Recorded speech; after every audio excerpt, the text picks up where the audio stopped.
Tanya. It's a beautiful morning here in Seattle. It's a clear day. You can even see Rainier Mountain behind me if you look hard enough. It's been really nice today. It's not too cold. This last week was so cold and it snowed a couple of the days, but right now it's pretty reasonable and it's supposed to rain the next couple days, but at least this morning's going to be dry, at least until early afternoon. So I'm trying to make the most of it, and I'm going to catch the bus and take the train to Chinatown. So let's go. To return to International District Station.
I've heard that Seattle has one of the best Chinatowns in the world, so I just had to make a special trip to check out the area and get some dim sum.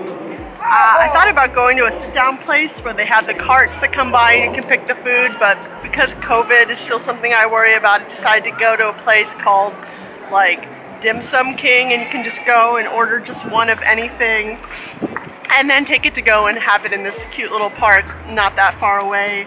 I got a chicken foot because, you know, classic dim sum. Very bony.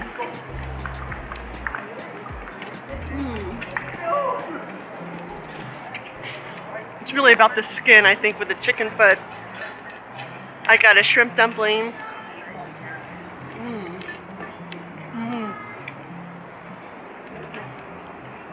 Very good. I got an egg tart, which is one of my favorites. I got an egg roll, barbecue pork bun, which is one of my favorites, and I got what I thought was a small chow mein, but this is huge. Maybe I got a large by accident. I don't actually know what this is.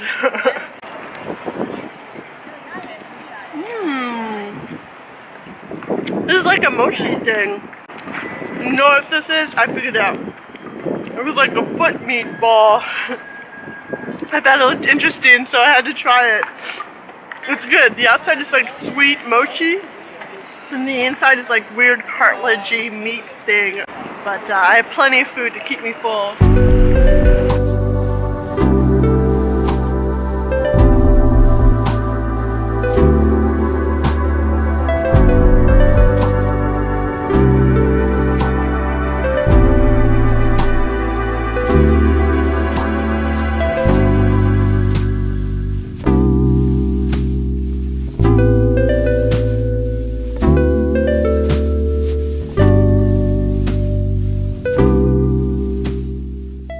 So I've had a pretty full day, even though I came here with only the intention of getting dim sum and eating it in the park. I went to a small market and got some century eggs, which I've always wanted to try, and some bok choy, a big bag of bok choy for only $1.60. And then I happened upon this like celebration slash christening of a new business. At least that's what it looked like. They had these giant flags and drummers and dragons, and there was a ribbon cutting. It was really cool and fantastic, and I felt very excited as if I was from the community or something. But it was just nice to see everyone celebrating each other like that.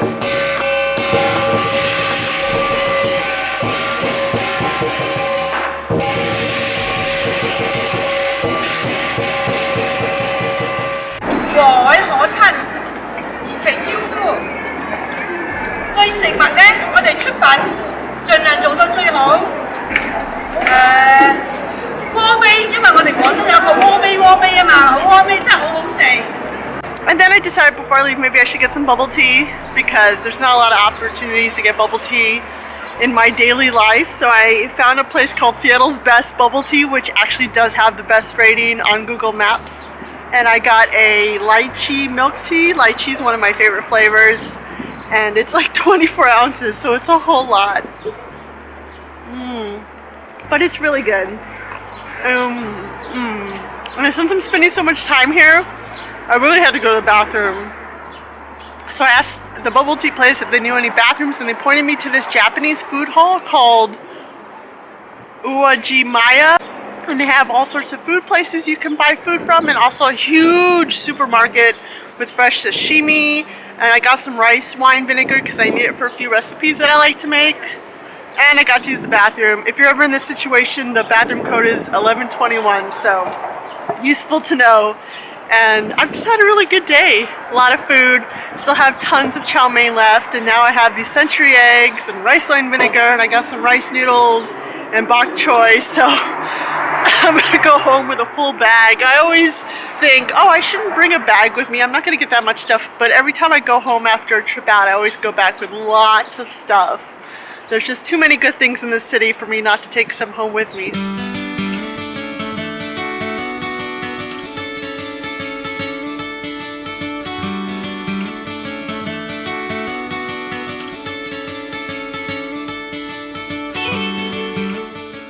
Hey nomads, I'm back home and I'm ready to eat some of the food I've gotten from Chinatown. When I was in Chinatown specifically, I went to a market to see what they had, and I saw that they had these preserved duck eggs, and they're also known as century eggs or 100-year-old eggs, and I've always heard about them before and have been really curious to try them. And I saw that this pack of 6 eggs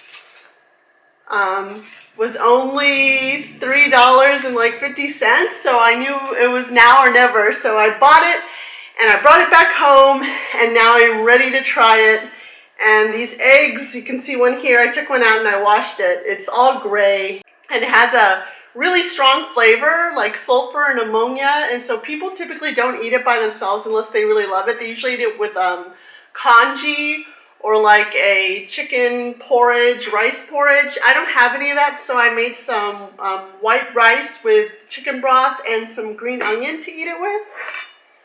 And I'm really excited. It doesn't smell like anything with the shell on.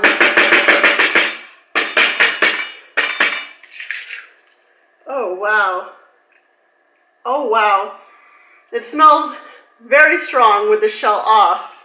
The smell is sort of like a hair salon, very much like a hair salon, like someone just got a perm.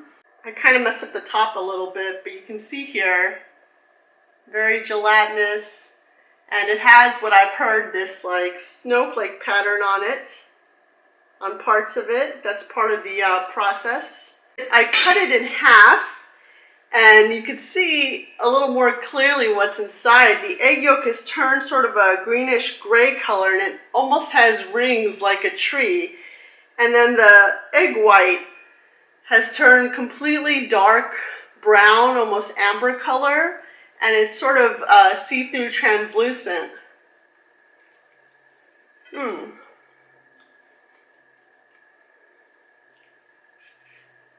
It still sort of has that eggy flavor that I would expect. The egg white does. It's actually quite good. I thought by itself it wasn't going to be palatable at all, but I find that the egg yolk is very creamy and not that flavorful. And then the egg white, that's the more interesting flavor.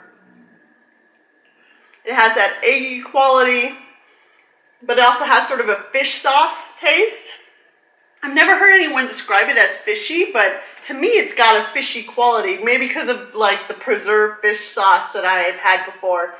So I cut off half of it, I put it on top of this rice with green onion on it, because I've heard that the green onion pairs really well with the strong flavor of the egg.